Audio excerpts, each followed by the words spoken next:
Let's take a look at this 4-piece 20-inch hairpin table leg set. So I really wanted to raise this coffee table a little bit more. The old brackets on here just were breaking constantly. So I purchased this.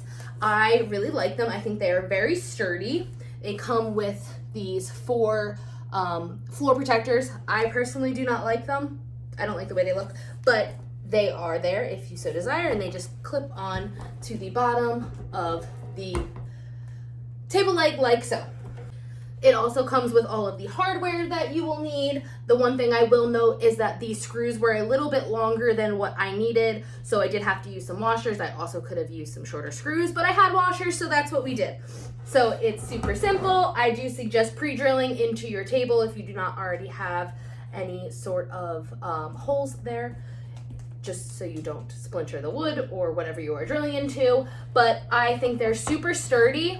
I really like the way it looks. I think it elevates this piece a little bit and gives me the height that I needed. It's great for DIY projects. I highly recommend checking them out. I think they're a great product.